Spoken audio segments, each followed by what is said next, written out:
My name is Brad, and I'm a conservative Republican. Last summer, I happened to come across a video on the internet about the World Trade Center collapse on September 11th. As a kind of demolition hobbyist, I downloaded it and watched it. The title was Painful Deceptions by a guy called Eric Hufschmidt. The video made me angry. I was determined to prove the maker of this video wrong. I purchased DVDs about 9/11 from CBS and PBS Nova, including one made by the Naudet brothers. These were considered the official videos.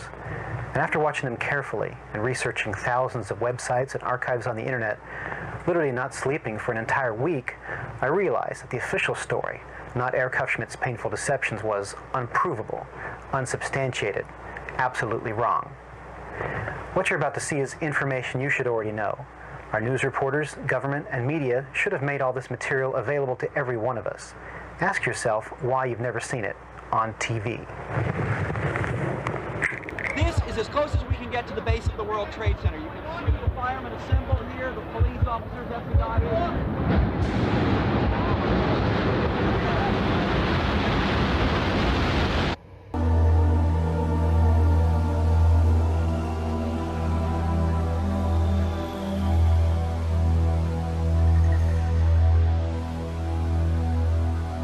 On September 11th, we learned that 4 passenger planes were hijacked and taken radically off course.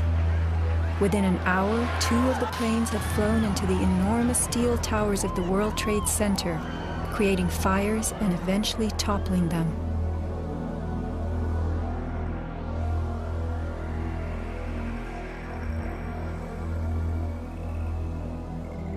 Dazed by the news, the American public soon believed the fires in the towers had burned so hot they caused the steel frames of the buildings to give way.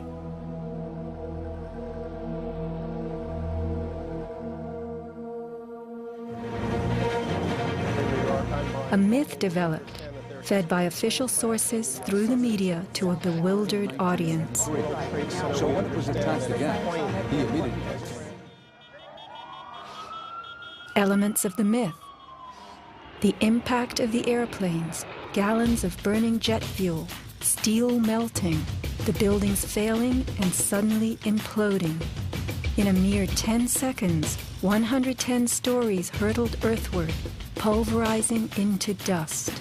We ran through the building, it went into the... Right from the start, on the street itself, the official story was born. Come out of nowhere and just scream right into the side of the Twin Tower, exploding through the other side. And then I witnessed both towers collapse, one first and then the second, mostly due to structural failure because the fire was just too intense.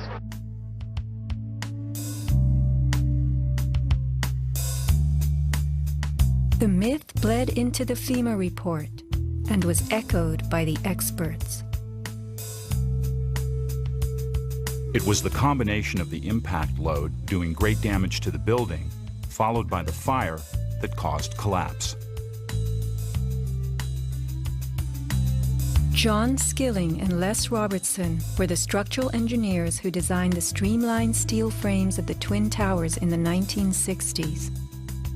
Because a wayward Army bomber flew into the Empire State Building in 1945, the towers were built with skyscraper crashes in mind.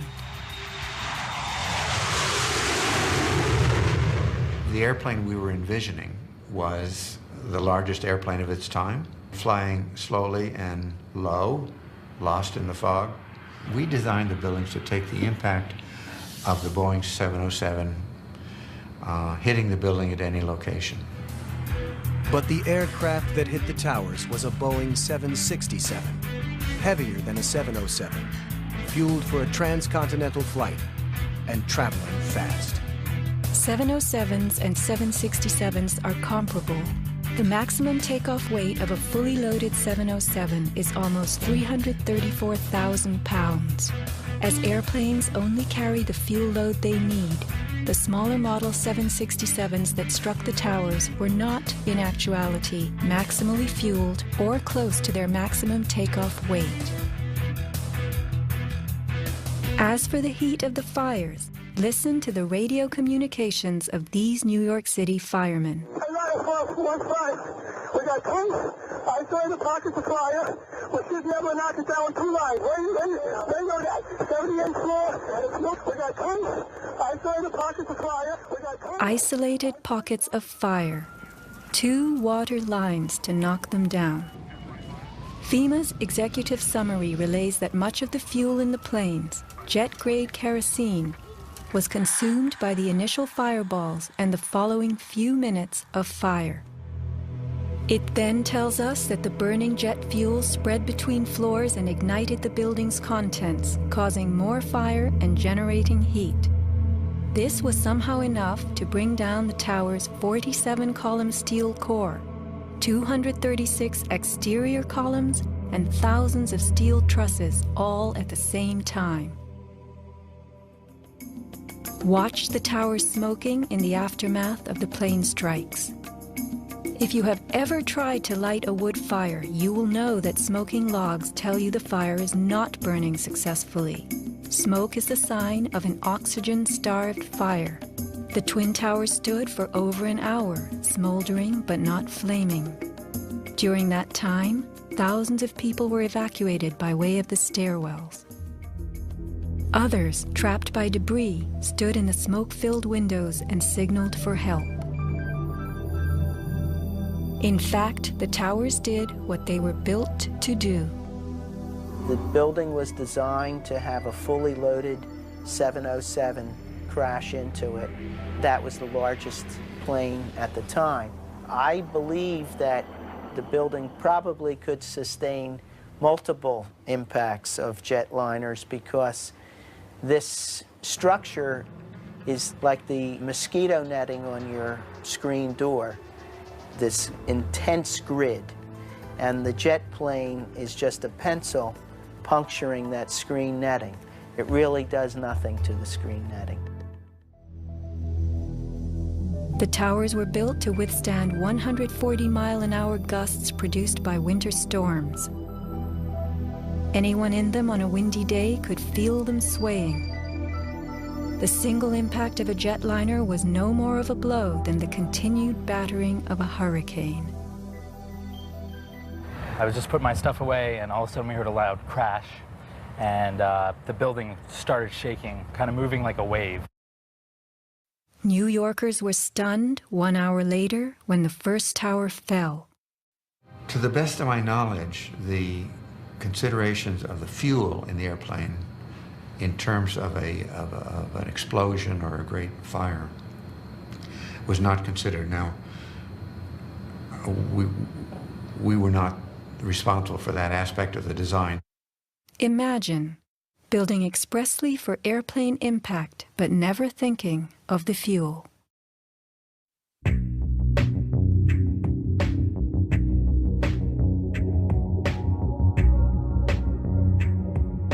Never before in the history of the world has a steel building collapsed due to fire. I have not seen, until recently, a protected steel structure that has collapsed in a fire. True infernos have raged hot and long in steel-framed buildings, but not one of the buildings ever came down. In 1975, the World Trade Center's North Tower suffered a nighttime fire that flamed for 3 hours, spreading vertically from floor to floor. It burned twice as long as the fires of 9/11 without even a hint of a building collapse. In February 2005, the Windsor Tower in Madrid, a skyscraper undergoing reconstruction, sustained a 20-hour fire. This is what was left, a standing building strong enough to support a crane. Compare a 20-hour inferno to 90 minutes of smoke.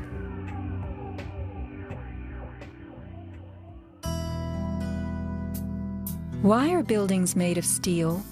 Strong, light, and flexible steel frames offer many advantages over wood and concrete, especially where skyscrapers are concerned. Steel makes big buildings relatively light, with tremendous load-bearing capacity. The upper floors won't crush the floors beneath them, and steel holds up better to weather and fire. Most skyscrapers are built on steel or concrete frames. which is a grid of columns and beams that goes all the way through the building. The World Trade Center was different. It was what engineers call a tube structure. It was a very, very strong mesh of steel that surrounded the exterior. Inside, there was the core, a rectangle of 47 columns made of 4-inch thick steel at the base, thinning with increasing height. The cores combined might with ingenuity, anchoring the towers and allowing them to flex. Look at the size of this steel. Solid, prefabricated floor assemblies, welded metal floor pans placed on top of trusses both welded and bolted to the vertical frames.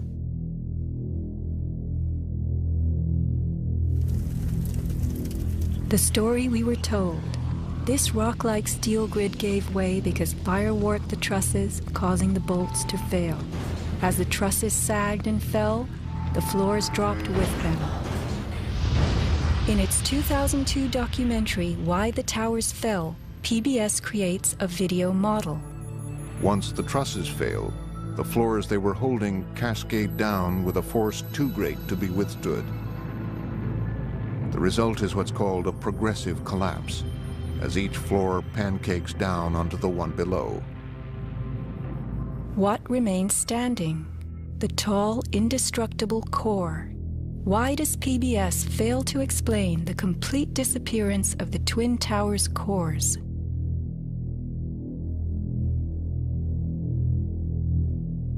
The official story's central thesis is based on heat, temperatures high enough to weaken steel.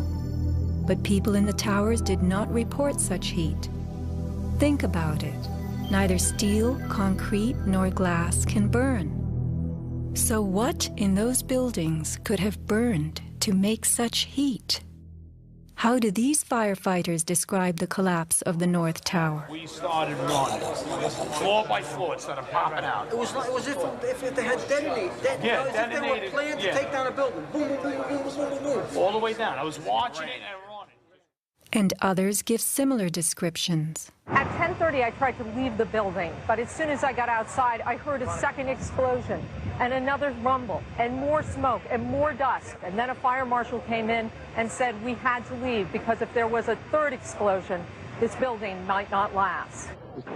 Like, it sounded like gunfire, you know, bang, bang, bang, bang, bang, and then all of a sudden, 3 big explosions. We started walking down the stairs, we made it to the 8th floor. Big explosion. Blew us back into the 8th floor. Do you know if it was an explosion or if it was a building collapse? To me, it sounded like an explosion, but it was a huge explosion.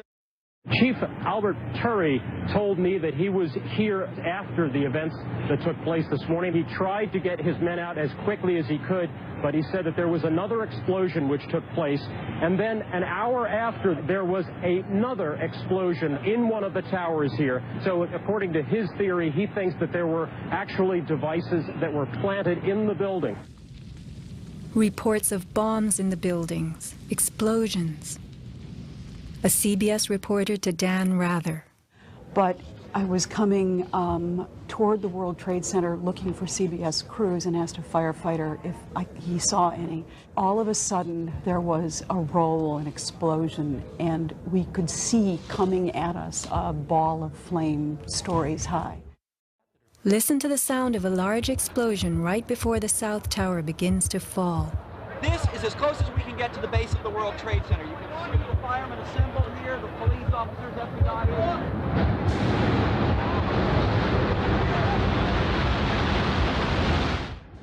Sound reaches us after what we see. If the boom we just heard was the sound of the building collapsing, it would follow the collapse. Instead, the boom is heard before. Whoa, whoa, whoa. Bring it back.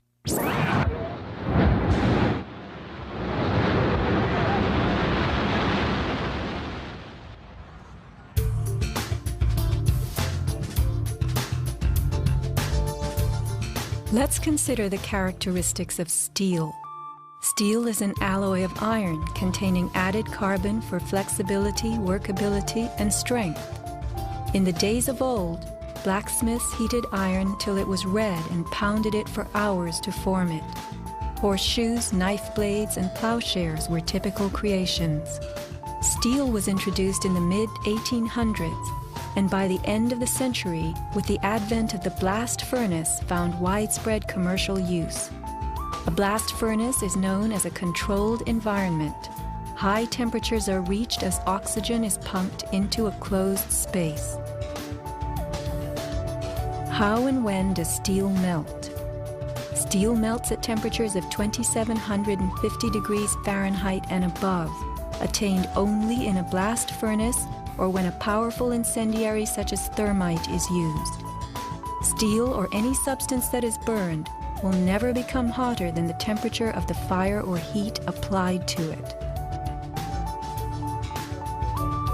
An open-air hydrocarbon fire reaches a maximal temperature of some 1,200 degrees Fahrenheit in a dirty or uncontrolled burn, characterized by red-orange flames.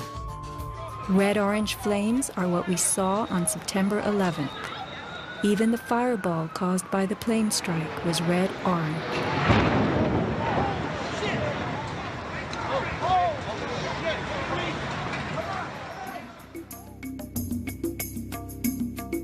A controlled burn falls between a dirty burn like a fireplace and a controlled environment, the blast furnace. A controlled burn employs a regulated mix of air and fuel, an example being your gas stove or the engine in your car. You can fire up your gas stove all day long, making soup, roasting a duck, or simmering a stew. Made of steel, your stove will not melt, and nor will your pots and pans. This is a kerosene heater designed for use in any ordinary house. The heater runs on jet-grade kerosene contained in this tank. Made of steel, the heater can operate all night and all day. The kerosene fumes ignite and burn inside it, never causing even the smallest part of this heater to weaken or melt.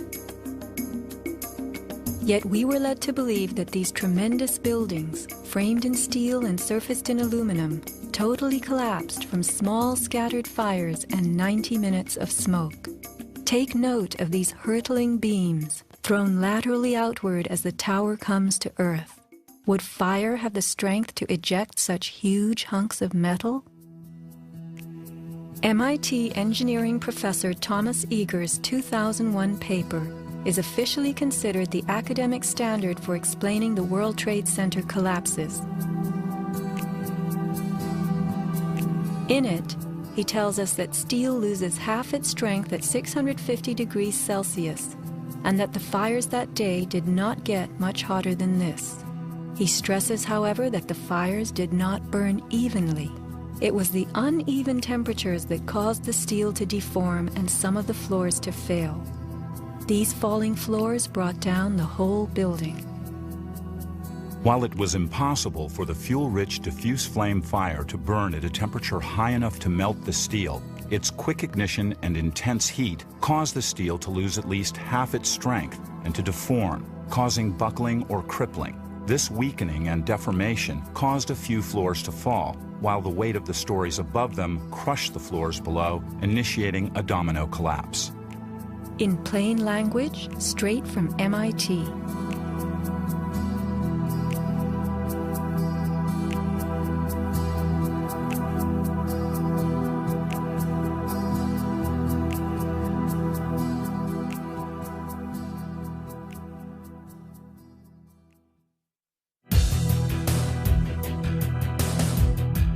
What do falling buildings look like? What do demolitions look like?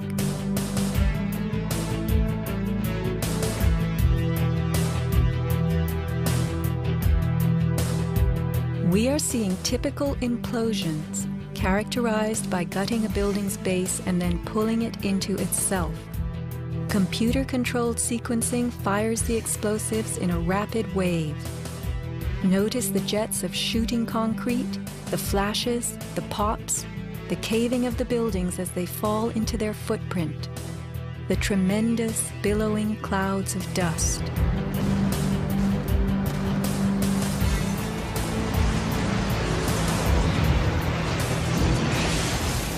Now let's look at the collapse of the Twin Towers.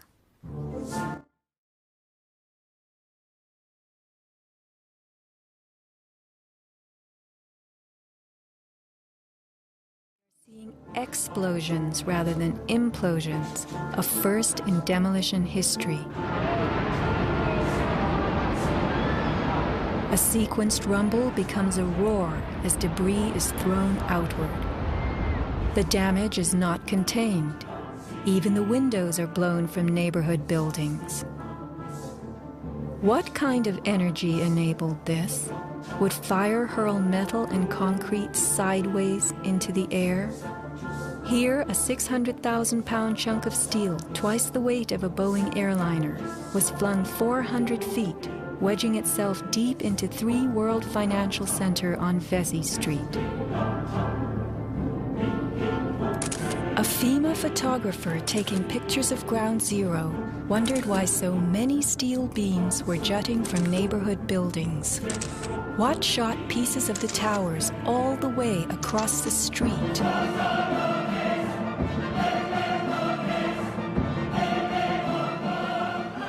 In April 2006, New Yorkers were distressed to learn that bone fragments, human remains from 9/11, had been found on the roof of the nearby Deutsche Bank building. And how, in God's name, did those fragments get there? It surprised me that there was still bone fragments or human remains that had not been discovered. How is it possible that after 5 years they're finally looking on the rooftops of the Deutsche building? I mean, that's crazy. And bone fragments less than a centimeter long. How could they be so small? So much to be explained. Why did the South Tower fall first when it was the second tower to be hit? Watch the top of Tower 2 leaning outward, about to topple. Then suddenly, it disintegrates in midair. What causes this giant slab of steel and concrete to turn into dust before our eyes?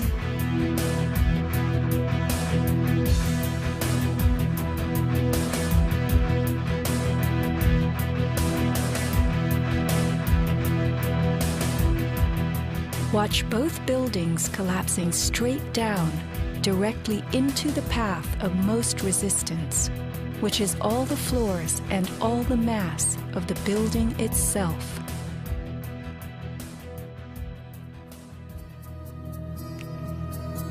The World Trade Center towers came down in approximately 10 seconds. Seismic data from Columbia University puts the North Tower collapse at about 8 seconds and the South Tower at approximately 10. Lynn Simpson, a survivor from the 89th floor of the North Tower, describes the site. And I saw the Trade Center literally collapse in upon itself, floor by floor by floor, and it took seconds for it to happen. It was a massive building, and it just pancaked. 10 seconds. These are 110-story buildings coming to Earth at free fall speed, the rate at which an object drops through air. The lower floors would need to give way completely as the floors above them fell. Can a person walk through a closed door as quickly and smoothly as one that is open? A 10-second collapse means the upper floors encountered no resistance from the undamaged floors beneath them. Watch the demolition wave rushing straight down.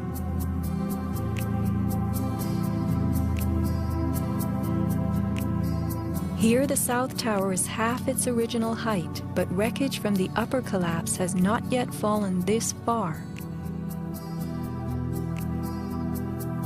We are watching a demolition moving faster than gravity itself, a building bursting into powder from top to bottom.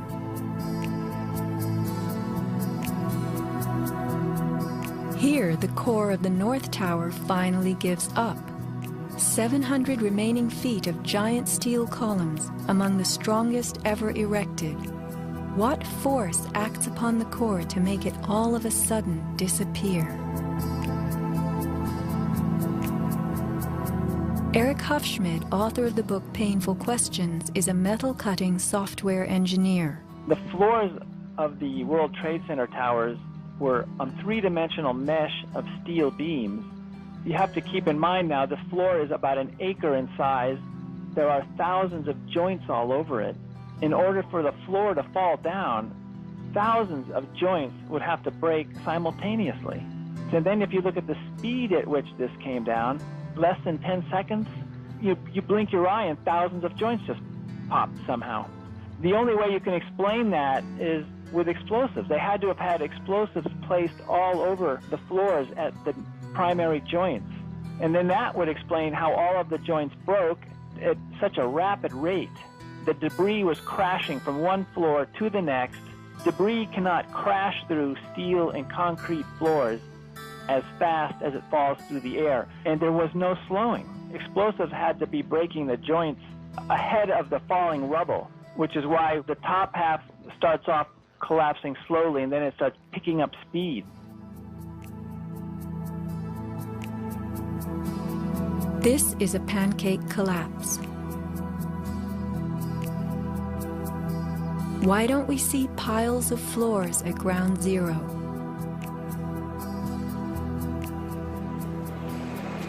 And paper blown everywhere. Wouldn't a pancake collapse have trapped the contents inside? What blew this paper all over New York? If you were to drop a billiard ball from the top of the Twin Towers, it would hit the ground in just over 9 seconds, the average time it took for the towers to fall. Helped by gravity and falling through air, the ball will gain speed. The calculation for a pure pancake collapse of 110 stories, with each floor pulverizing to get out of the way, is 96 seconds. In the real world, with the floors creating resistance, a pancake collapse would lose speed. Never would it gain speed.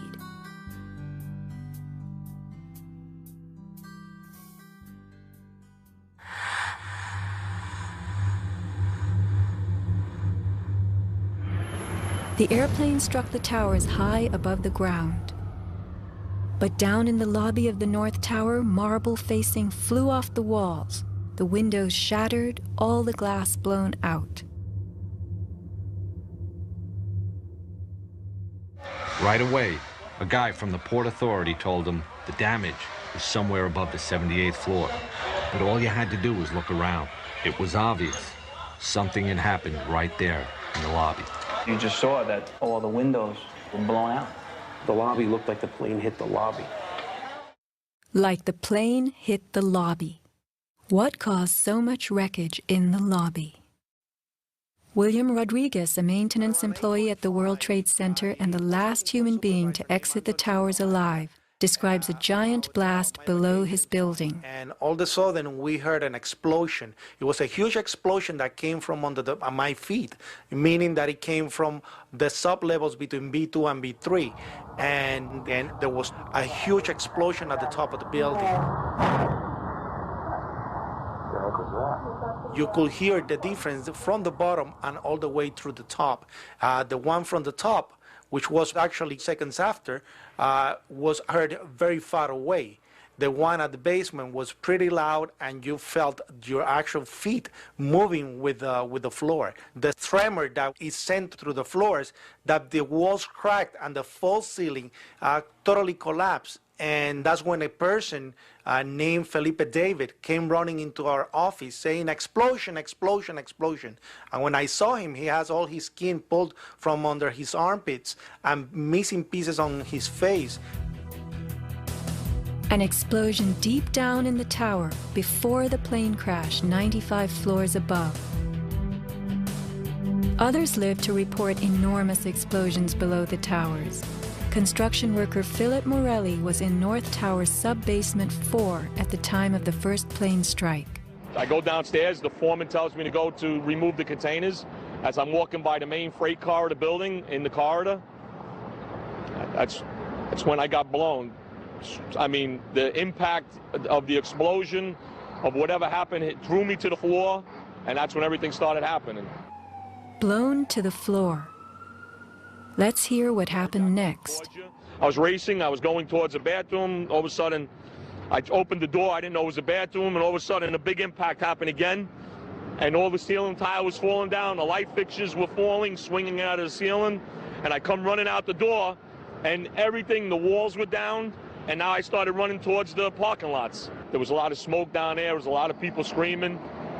People came with us running up the ramps. Philip then ran underground to the South Tower. You know, you got to go clear across the whole from 1 to 2 World Trade Center. You know what I mean? That's the way you got to run. And then all of a sudden it happened all over again. Something else hit us to the floor. Right in the basement, you felt it. Walls were caving in, everything that was going on.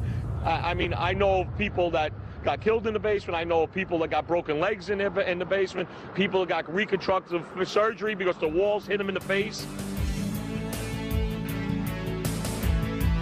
Engineer Mike Pecoraro in the 6th sub-basement found the parking garage and machine shop reduced to rubble.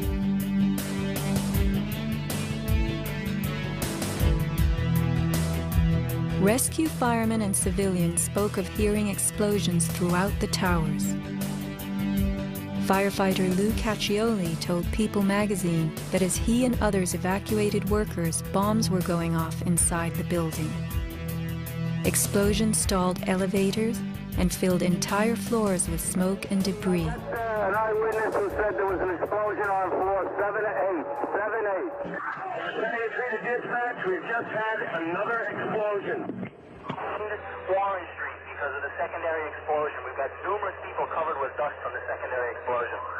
And we got another explosion on the tower, 1013. Down 2 has had a major explosion and what appears to be a complete collapse surrounding the entire area. Who's involved in the secondary explosion?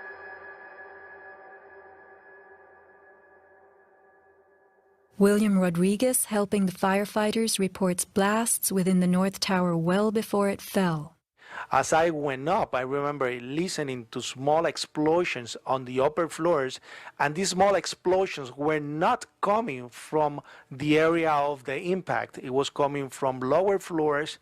And when the second plane hit the South Tower, we heard boom. When we heard boom, inside our building, the North Tower, we heard pa pa pa pa pa pa pa pa.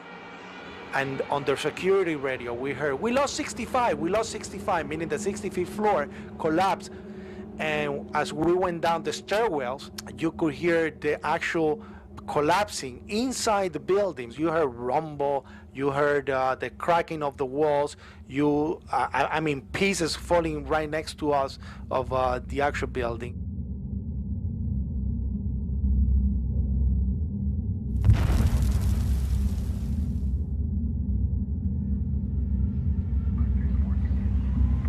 What happened at the base of the towers just before they came down? Smoke appeared at street level.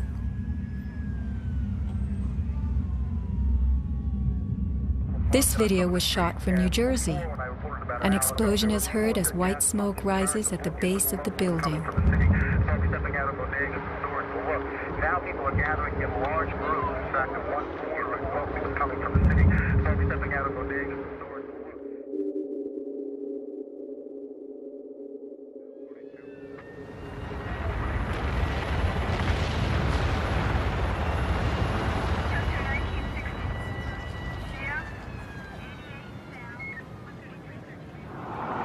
Watch the camera shake on its tripod as a large energy source rocks the ground.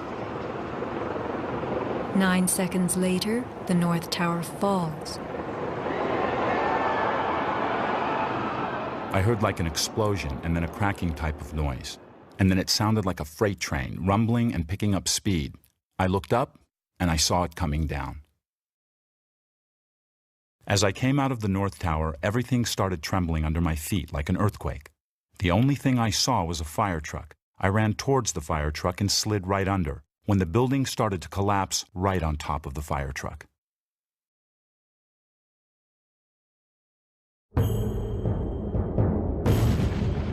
Across the Hudson River, Richard Siegel was filming an astonishing day.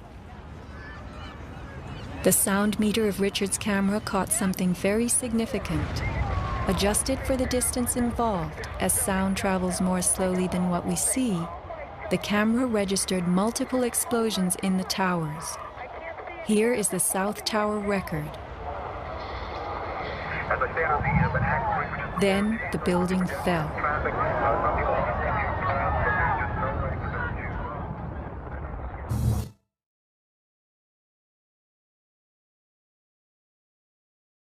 Let's look carefully at the collapse itself. Notice the puffs of concrete issuing from the sides of the building well ahead of the collapse wave. Called squibs in demolition language, these are actual explosives, charges firing visibly through the exterior as gravity pulls the building down.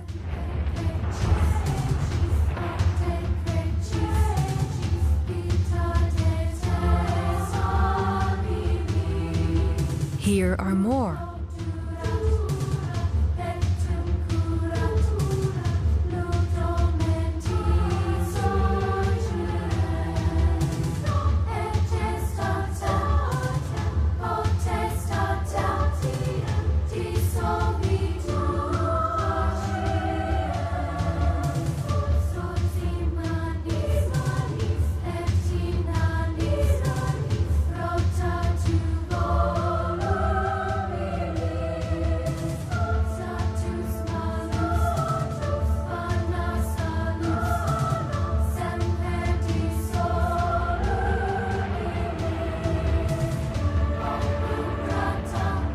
Shattering from the top, engulfed by banana peel plumes, these were no ordinary implosions. The Twin Towers each consisted of 3 multi-story buildings set on top of one another. To sustain the weight of so many floors, the sky lobbies had to be extra heavily reinforced. Watch a big squib coming from the sky lobby band.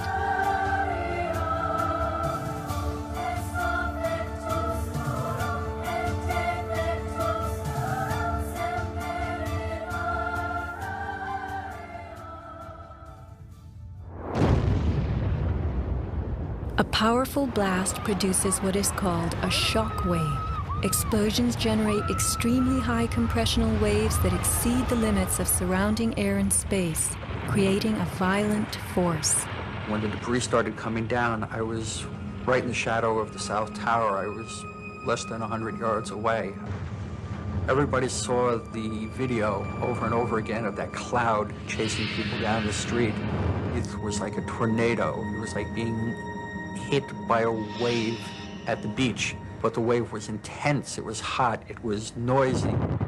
It was like getting hit in the back by gravel, rocks, like somebody had picked up handfuls of rocks and was just throwing them at you. And the noise kept coming and coming, and one second I was running, and the next second I was flying. I was just, I had no control over my feet, no choice as to what direction I was going. I was in the air, and it seemed like I was being followed by this tornado of darkness. The South Tower fell first. This is the shockwave blast as it rocks the tower next door.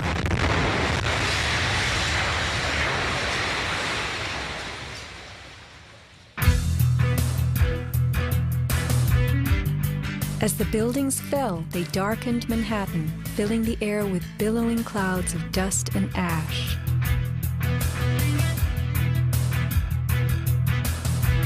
What produces these huge, scudding, cauliflower-like masses of slowly moving dust? True, a 110-story building has just been reduced to 1 million tons of rubble.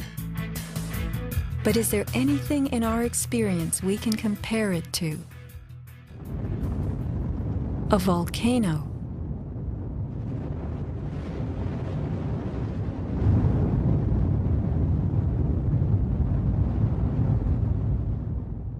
The U.S. Geological Survey website provides us with a definition of a pyroclastic flow as a ground-hugging avalanche of hot gas and debris. The rising gas chimney is clearly visible in this photo of the North Tower implosion with pyroclastic flows between buildings. The cauliflower shape of the debris clouds is a telltale sign of pyroclastic flows generated by massive explosions typical of volcanic eruptions and controlled demolitions. That is the second building that has gone down. It came out. A pyroclastic surge can even flow over water as hot gases carry dust created by explosive energy. Here, the South Tower implosion creates a pyroclastic surge moving out over the Hudson River. A volcanic eruption produces exactly the same thick, scudding ash, heavy with debris, hugging the ground as it flows out from a tremendous internal explosion.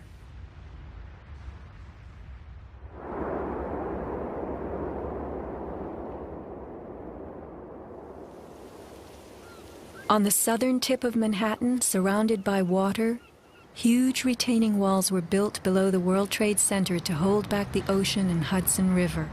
The bathtub, as it was called, held 7 levels of parking garages, maintenance rooms, and the New Jersey Path train station.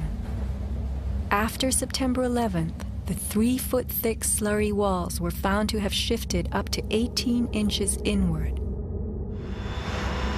These walls are coming in. These walls hold back the river. So if these walls cave in, this place is going to get flooded out by the river. Let's think about this. A pancake collapse should have left the foundations in place. They had always borne the weight of 110 floors, but something happened in the sub-basements to disrupt them. All the collapse had gone down to track level, so we had 60, 70 feet of wall, totally unsupported. What kind of force could have dislodged so many stories deep underground?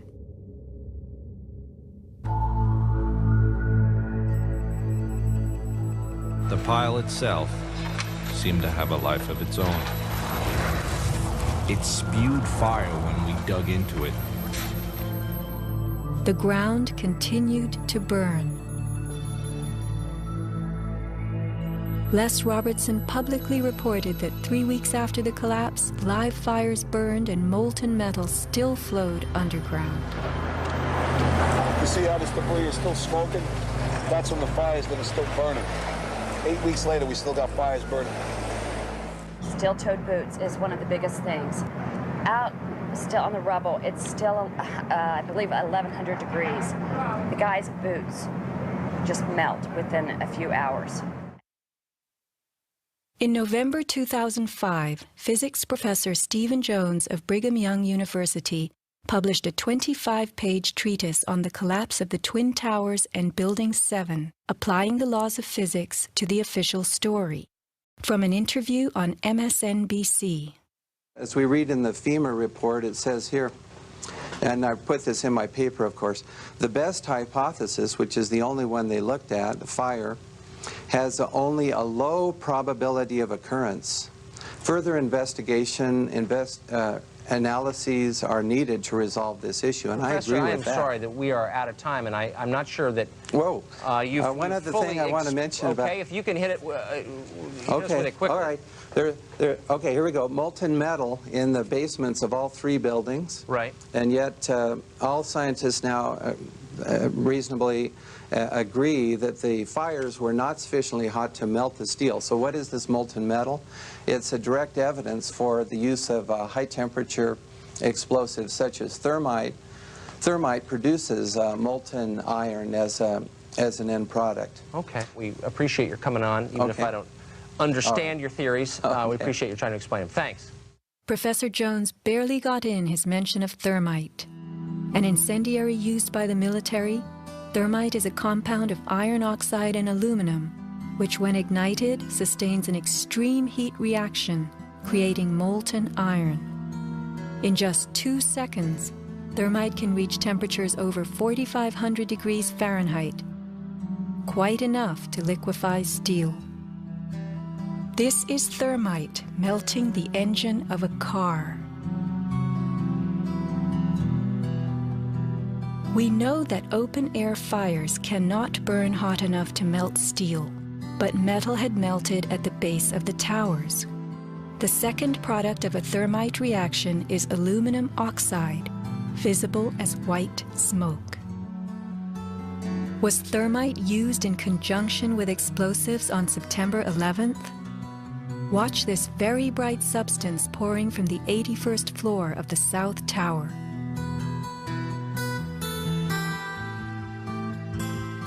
And white smoke appeared at the base of the building. Would this be aluminum oxide, the byproduct of a thermite reaction? Appendix C of the FEMA report describes sulfur residues on the World Trade Center steel. The New York Times called this the deepest mystery of all. Sulfur slightly lowers the melting point of iron, and iron oxide and iron sulfide had formed on the surface of the structural steel. Sulfur used with thermite is called thermate, producing even faster results.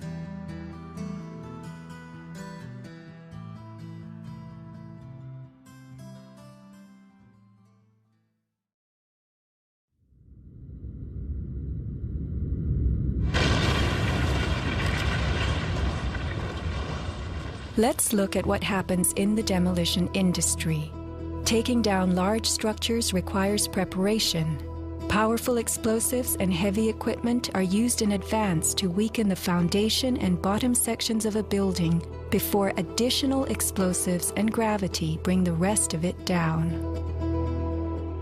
The words of a senior blaster. We blow the basement, all the columns in the basement. Then we crack it up at the top to get it started.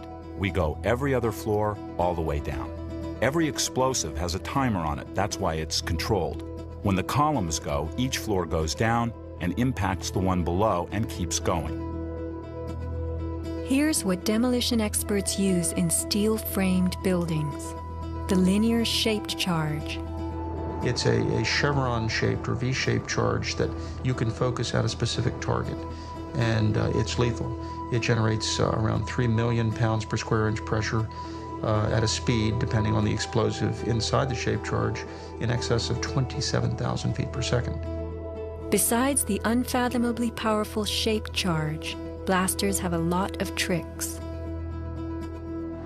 There are over 1,000 different types of explosive. Different because they detonate at varying speeds. This is detonating cord, and this burns at about 21,000 feet per second. Comes in all colors, pastels too. With the use of delays, we can control pretty much where the debris lands. We can control vibration.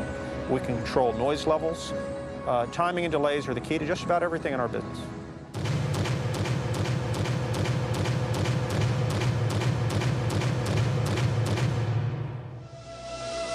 And what is the result?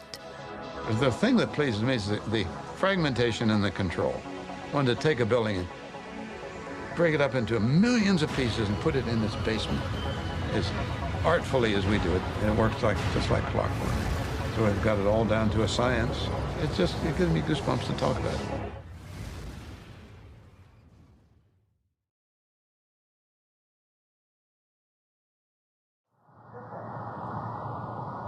Were the underground explosions intended to blow out the Twin Towers' basements, followed by blasts heard inside the buildings of shaped charges slicing the core? Because of the secondary explosion, we've got numerous people covered with dust from the secondary explosion. Demolition pre-weakening usually takes place well in advance of the final blast, but at the World Trade Center, critical prep work might have had to occur in a very compressed time frame in the panicked aftermath of the plane strikes.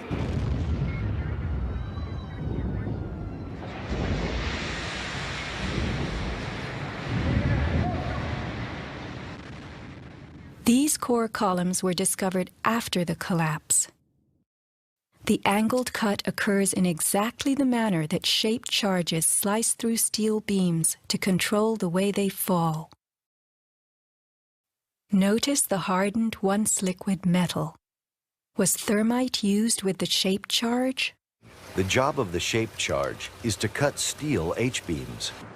The way we do this is by cutting the beam at an angle, which through a series of beams cut at the same angle will tend to make the building shift over and walk. Let's look at the rubble of two 110-story buildings brought to the ground. In a 7-story crater lie nearly 2 million tons of debris.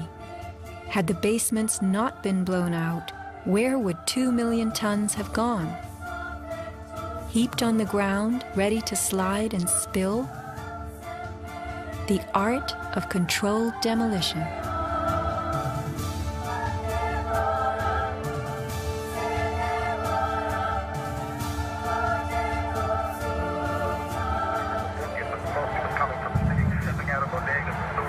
Remember the pre-collapse and mid-collapse explosions caught by Richard Siegel's camera on the Jersey Shore? Were these the blasts that took out the core and upper basements? Just before the final crumble, a mind-boggling sequence of computer-controlled delays that blew the exoskeleton, pulverized the concrete, to bring the whole structure rolling to the ground.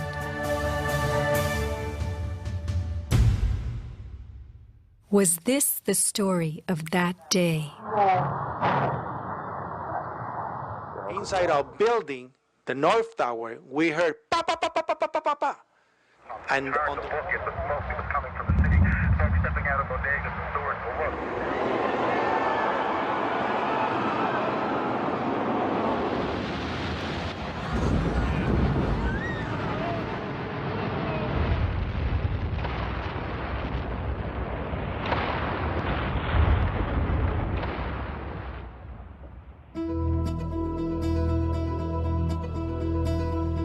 Some people appear to have known the imminent future on that fateful day. FEMA had arrived in New York on Monday night, ready for a bioterror drill. Spokesman Tom Kenny to Dan Rather.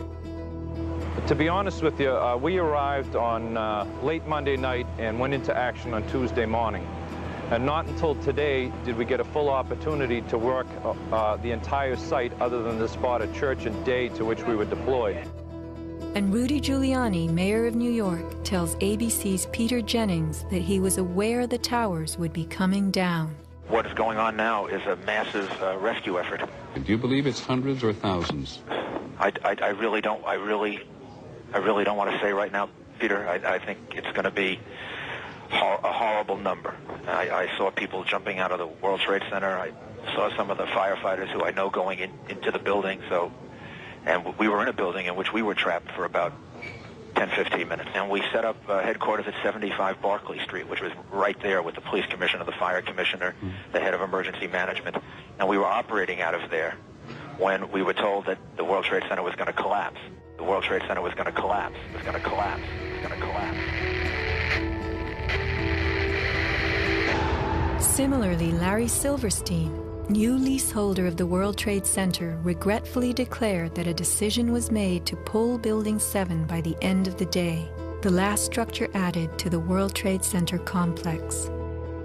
Let's hear Mr. Silverstein's actual words, delivered for our benefit in the 2002 PBS documentary America Rebuilds. I remember getting a call from the fire department commander telling me that they were not sure they were going to be able to contain the fire. And I said, you know, we've had such terrible loss of life. Maybe the smartest thing to do is pull it.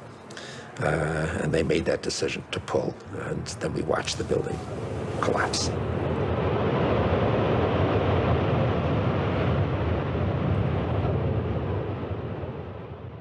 Blast, shoot, blow, and pull are terms used in the demolition industry to refer to bringing down buildings, bridges, and other structures. Because I actually blew the hospital down that I was born in. Originally, we had figured to shoot it, let it drop straight down. Then, watch Demolition Dynamics attempt a big blast.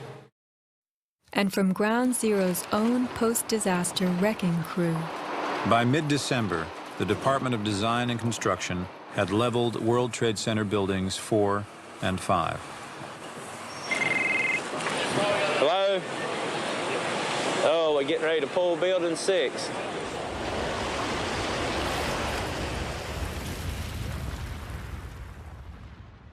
Silverstein, a commercial real estate tycoon with international political connections, acquired a 99-year lease on the World Trade Center complex in the spring of 2001. Throughout the summer, he reworked the insurance policies on his new property, making sure that it was covered for acts of terrorism. Explicit in the lease agreement was Silverstein's right to rebuild the complex if it were destroyed. After 9/11, Mr. Silverstein fought his insurers in court to obtain double his policy limits for the destruction of his property, maintaining that the double hijacking constituted 2 disasters caused by terrorists, not just one.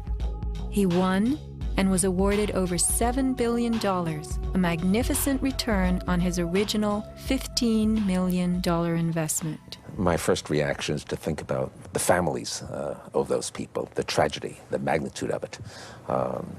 However, I firmly believe that we should rebuild.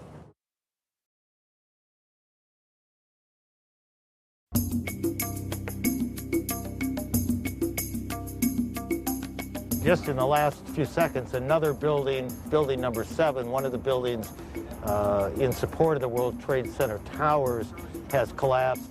World Trade 7, functioning as the command center for the complex, housed giant diesel backup and oxygen systems, the mayor's protected emergency bunker, and offices for the CIA, Secret Service, Department of Defense, and Securities and Exchange Commission. Its other tenants were insurance companies, brokerages, and banks. No plane hit Building 7, but at 5:20 p.m. on September 11th, it collapsed in a heap on the ground. Some damage to Building 7 is said to have been caused by debris from Tower 1. Though this New York Times article tells us Building 7 burned like a giant torch, the only visuals that exist are of unidentified smoke and a few small fires. Compare this to the wallops sustained by World Trade Center 3, 4, 5, and 6. Positioned right below the towers, damage to the surrounding World Trade Center buildings was infinitely worse. Still, the structures held up. But somehow, rescue workers knew that Building 7 would fall. You hear that? Keep your eye on that building. It'll be coming down soon. A 47-story skyscraper, Building 7 folded neatly in 6.5 seconds, a textbook descent right into its footprint. Silverstein Properties now tells us that its owner was referring to the team of firefighters inside the building when he spoke of the decision to pulling the firemen out of harm's way. However, there were no firefighters in Building 7, according to FEMA, NIST, and Fire Chief Frank Fellini. They were ordered out at 11:30 that morning. 6 hours later, the building came down. You know, we heard this sound that sounded like a clap of thunder. Turned around, it looked like there was a shock wave ripping through the building, and the windows all busted out, and it was horrifying. About a second later, the bottom floor caves out, and the building followed after that. Radio host Alex Jones notes the mark of a classic implosion. This is a photo taken 1 second into Building 7's collapse. Notice the crimp. If we look at other controlled demolitions, we see that they first blow one of the central columns so the building falls in on itself. If you don't do this, the building falls outward and can damage surrounding structures. Building 7 had a classic crimp or wedge. Its central column was blown out first, so it didn't structurally damage buildings just a few feet away from it. Remember the mayor's emergency bunker? Ensconced on the 23rd floor of Building 7, it was retrofitted with superglass, water, oxygen, and its own generator. But Mayor Giuliani chose to find emergency shelter elsewhere on September 11th. Why Building 7? Even the media and its experts were confused. The History Channel interviews structural engineer Ramon Gil-Sans, who points out the obvious crimp and even speaks of the implosion. Engineers are not just focusing on the Twin Towers. The most disturbing structural event was not that the Twin Towers fell, but that Tower 7, ignited by flying debris, fell due to fire alone. Building 7 was a steel frame building, and it's the first steel frame building that has collapsed due to fire. The failure of the building was an implosion. So it failed completely different than towers 1 and 2, in which the floors failed first. Why Building 7? Let's ask the question again. As the WTC Command Center, was it the hub for the 9/11 plan? Also, in 6.5 seconds, lost forever were thousands of SEC case files on corporate fraud, including those relating to the notorious activities of giants WorldCom and Enron. A few indictments for stock fraud, but what of the $70 billion California electricity swindle? It disappeared.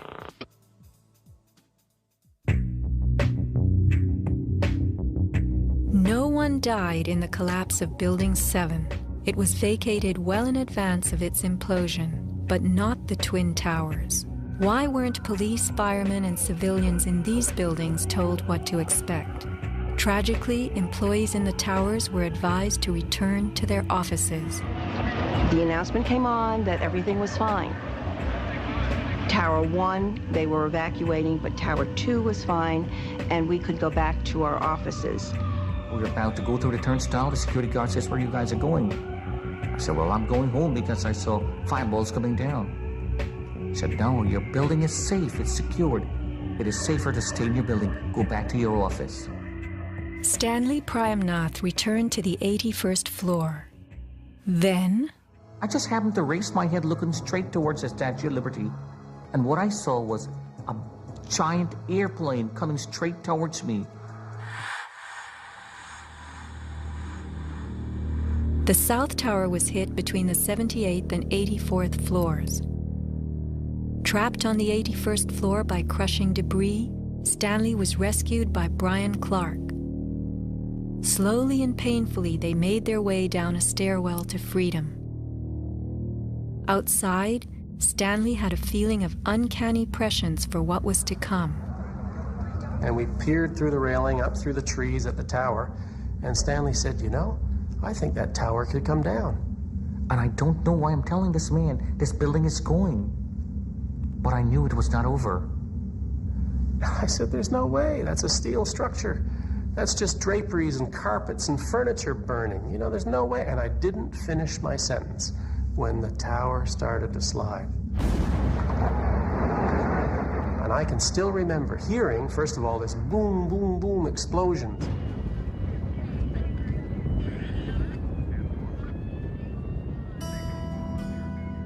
Not all were blessed with intuition or foresight. Joseph Milanowicz reached his son Greg by cell phone. Greg at that time, I could tell by his voice, was scared.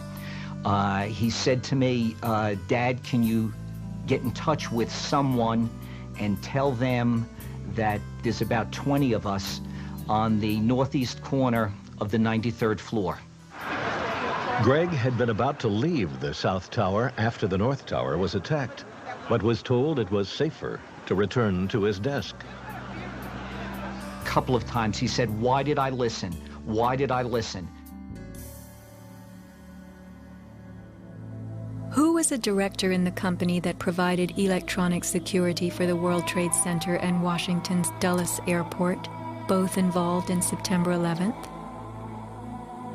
None other than the president's younger brother. From 1996 to 2000, Securacom installed what was referred to as a new security system at the World Trade Center. Wirt D. Walker III, a cousin of the Bush brothers, was CEO of Securacom from 1999 until 2002. Interestingly, these facts have not been made public. Was it only a security system that was added during those years, or was it also the wiring for a long-awaited plan? Scott Forbes, an IT specialist in a firm that had leased space in the South Tower since its erection, reported an unprecedented power down in his building for almost the whole weekend prior to 9/11. We were notified 3 weeks in advance of the power down by the Port Authority. That was relatively short notice to plan to shut down all of our banking systems. It was a big deal. It was unprecedented. We had a data center on the 97th floor, So our originating servers were all there. During that weekend, the power down meant that there was no security. The doors were all open, basically. And also the security video cameras were all off. But they were guys in overalls carrying huge toolboxes and reels of cables walking around the building on that weekend. Employees were notified that internet cables were being upgraded. But who were the strange workmen, and what were they really doing? All the power was shut down. If there was a power down, that meant that everything was gone in terms of security, in terms of access to the building. So anybody could have gone there and do any kind of setup. Having worked overtime to get his company's servers back up, Scott took the day off on September 11th. As he watched the towers collapse from New Jersey that morning, he was sure this had been the purpose of the mysterious weekend work. Scott notified many authorities, including the 9/11 Commission, about the unusual and lengthy power outage, but was ignored. Ben Fountain of Fireman's Fund spoke of unusual evacuations ordered at the Twin Towers during the weeks before September 11th. Others reported that the security alert was inexplicably lifted 5 days prior and bomb-sniffing dogs were removed. What would the dogs have discovered had they remained on duty?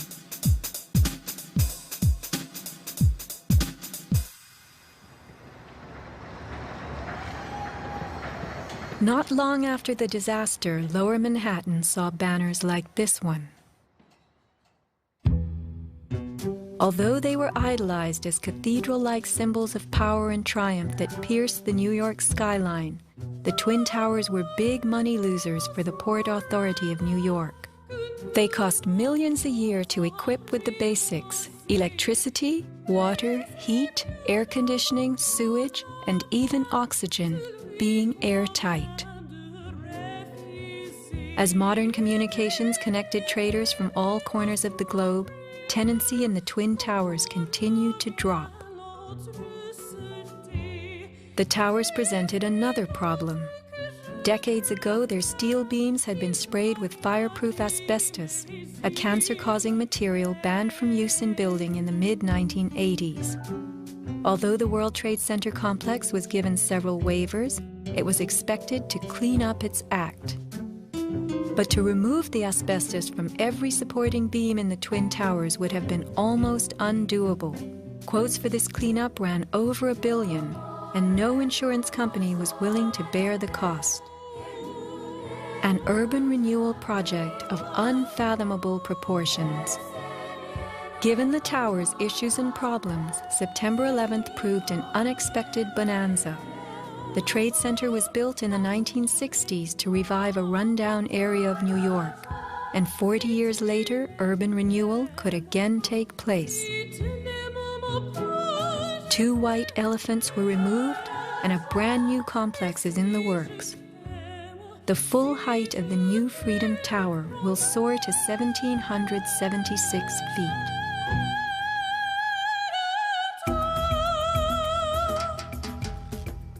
The suffocating dust that engulfed Manhattan was much more than dust. It was pulverized concrete, glass, metals, containing lead, mercury, dioxins, benzene, and of course, asbestos. None of that was healthy for any living thing. Today, thousands of rescue workers have developed lung cancer and serious permanent health conditions. And the rescue dogs continue to die. What you had was a ground-level municipal incinerator that smoldered for months, burning up the most heavily computerized building in the world.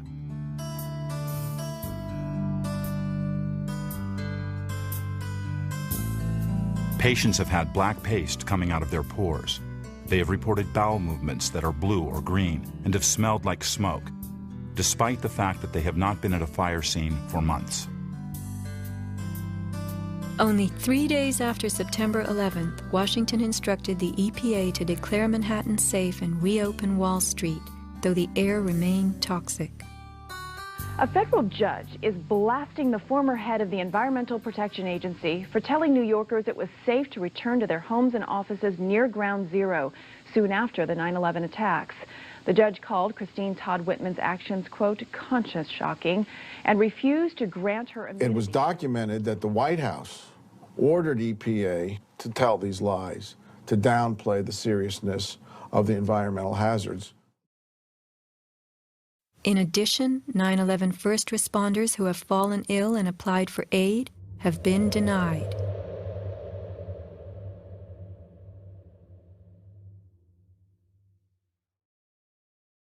Asbestos plays a part in the myth of why the Twin Towers fell on September 11th. The steel had been sprayed with a lightweight fireproof foam, which, while cheaper, was much less adhesive. The New York Times has reported that the foam fell off easily, and the Port Authority had been fixing and replacing missing sections in the months before September 11th.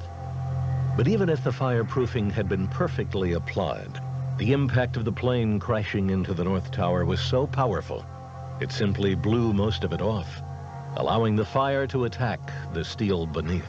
Once the planes hit, whatever condition it was in before the fact, made no difference because an impact would knock it off and the fire would have devastating effects on the steel. One good smack from a jet plane and the puffs of asbestos are all blown off the steel. Would a few hundred doors slamming do the same thing? Here, the History Channel tells us how, due to poor fireproofing, flames swept through the pockets between floors. As much of the fireproofing had been dislodged on impact, the flames were attacking unprotected steel. When steel is not protected, the strength reduces very fast. When you get to about 1100 degrees Fahrenheit, you lose about half the strength of the steel. The fire inside the towers may have reached temperatures of 2,500 degrees Fahrenheit. The New York Times has reported what happened to those steel floor trusses then. The steel did heat up and it became softer and softer, almost like licorice. And eventually, all the steel had been weakened in this zone. 40 years ago, the steel used to build the World Trade Center was certified by Underwriters Laboratories, a global product compliance and public safety guardian. Let's hear a lone voice that spoke out from this enormous company. My name is Kevin Ryan, and I'm formerly a manager at Underwriters Laboratories.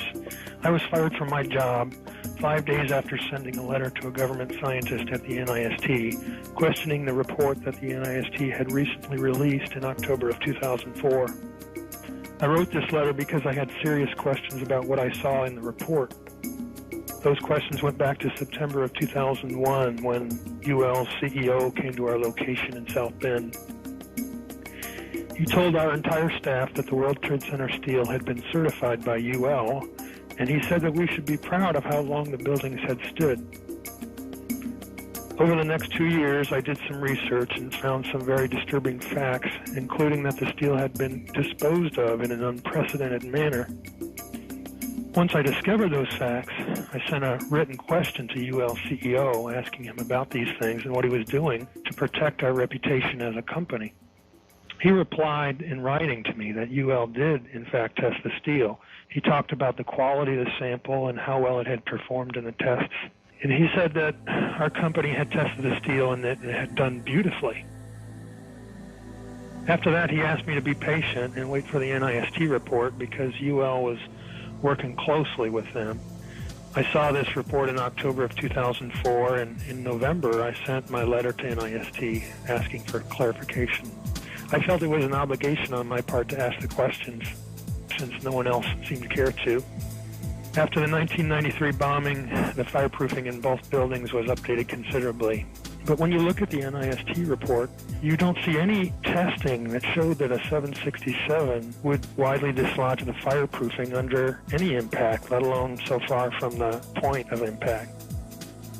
So now we've been left with a new theory that is not really a theory at all, but only a collection of vague statements. The NIST report represents what can really only be called anti-science. They started with their conclusions and worked their way back to some leading hypotheses. When the results of the physical tests showed that the temperatures were far too low to soften steel, and that the floors could not have collapsed, and that the fireproofing could not have been widely dislodged, the NIST ignored these results and built a black box computer model that no one can argue with, and that would spit out the right answers. Today, anyone who's conscious enough to know what's happening in the world knows that most government policy is being driven by this false story. Track down and punish the perpetrators of this attack. This is being seen on Capitol Hill as another Pearl Harbor, as another Pearl Harbor, as another Pearl Harbor. The steel in dragon-like lengths and contortions spoke for itself. Bent, deformed, without cracks. I found it hard to believe that it actually bent because of the size of it and how there's no cracks in the iron. It bent without almost a single crack in it. It takes thousands of degrees to bend steel like this. Typically you'd have buckling and tearing on the tension side, but there's no buckling at all. There's no buckling at all. Here is the meteorite, molten iron fused with concrete. And architects, engineers, people who work with steel, welders have just never seen the level of destruction and the level of deformation of this material in our lives. It is true that heat expands steel. In a fire, steel members may swell and bend slightly. But this, how could these huge tangles have been created? The steel below the towers had melted at many thousands of degrees. Since metal conducts heat, were these twisted remains formed by high temperatures wicking their way through a gridwork of steel?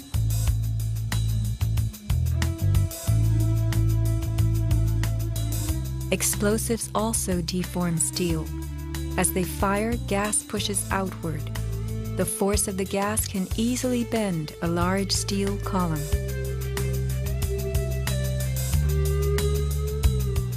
Two kinds of debris, huge shattered columns that could break a truck, combined with matter that was near pulverized. You have two 110-story office buildings. You don't find a desk. You don't find a chair. You don't find a telephone, a computer. The biggest piece of a telephone I found was half of the keypad, and it was about this big. In 1886, 4 gold miners lost their lives in an underground explosion. The bodies of these 4 men were brought to the surface in one barrel. The biggest piece recovered was part of a foot. September 11th left over 1,100 bodies unaccounted for. At Ground Zero, this was found inside a length of steel.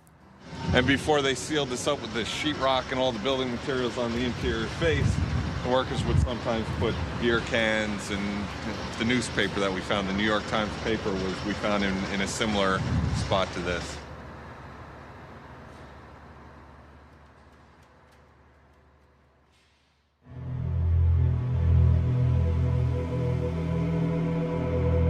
Secrets cannot be kept forever. Just as that newspaper from 1969 revealed itself to us decades later, we will someday know the inside of September 11th. The reasons for the staging of such a production go far back into time. Insurance policies covered nearly everything in the World Trade Center that was destroyed. But what if certain commodities could be removed in the nick of time? Gold and silver held by commercial banks and the COMEX exchange is said to have been stored beneath Ground Zero. This single cache belonging to the Bank of Nova Scotia was unearthed and made public. Was there more, and was it removed, remains a question. As last survivor William Rodriguez climbed the stairwell to rescue people, he remembers a very strange thing. As I stood there on the 33rd floor, I heard very strange noises on the 34th floor.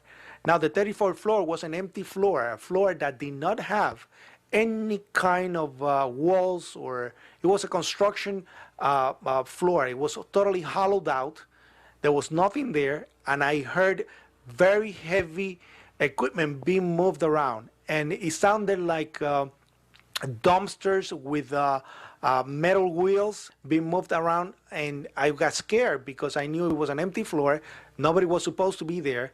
As a matter of fact, not even the elevators stopped there. You have to have a special access key to open the door on the 34th floor. So to find that there were strange noises there, and I continue actually bypassing that floor because I didn't dare to open the door on the 34th floor.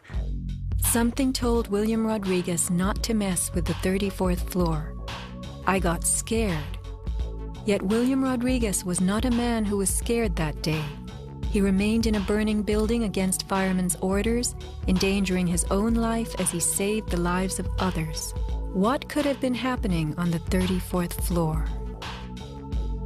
For weeks, Scott Forbes had heard similar noises on the 98th floor above him. It must have been at least 4 to 6 weeks before 9/11. It was like rebuilding work going on upstairs. The tenants, the people from Aon who had been were moved somewhere else. The offices were just vacant. And there was a lot of heavy machinery building work going on. It was almost like pneumatic drills and lots of hammering, so much so that the floors were shaking. That's how noticeable it was. It was almost as if something heavy was being moved and then it was being taken off wheels, and it was like boom. Our floor underneath literally shook. You could feel the weight above you. That was how large it was. On one occasion, I opened a door to see what was going on, being nosy. When I opened the door, the whole office space was empty. There was nothing there at all. It was quite bizarre because it was just empty. Completely empty, barren, nothing, zero. Not even cables hanging from the ceiling, but there'd been these heavy noises and vibrations up above. It was really strange. And the noticeable dust in the building the week before. It was probably the week leading up to 9/11. Every morning I'd come in around 7 a.m. and the dust was incredible. It was filthy. It was like the cleaners weren't cleaning. Right where the windows were, there was a sill which enclosed radiators. I was sick to death of the dust which was appearing on the windowsills. It was dirty grey and very, very noticeable in that week leading up to 9/11. Where was that dust coming from? Grey dust Scott himself had to clean. Was it powdered cement? The steel columns of the Twin Towers formed an endo and exoskeleton. Had something been placed around the edge of the building, holes been drilled to contain it? Was the dust in those final days a telltale sign? As white elephants, the buildings were full of vacant offices. Tenants could be temporarily moved around for upgrades as Aon was, and a plan arranged to perfection. Was the strange construction that could be heard but not seen going on all over the towers? Larry Silverstein took possession 6 weeks before September 11th, when the strange construction began. Were the sounds that scared William Rodriguez the last of the rats as they left a sinking ship?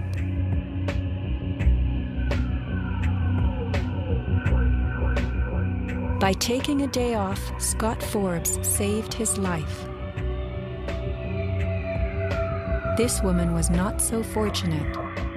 She is 9/11's Iphigenia, calling soundlessly to people who could not help her. Christopher Hanley trapped with 100 people on the 106th floor of Tower 1. Fire Department 408, where's the fire?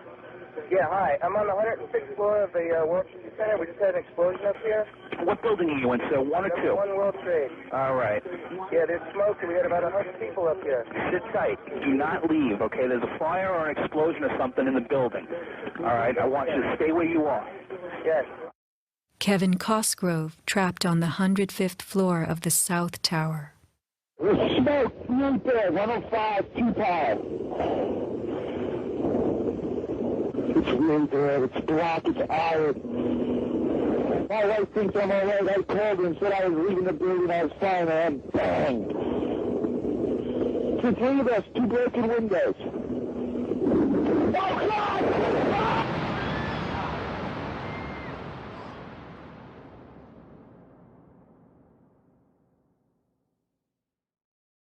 Let's not forget these people whose fate on this day was decided for them.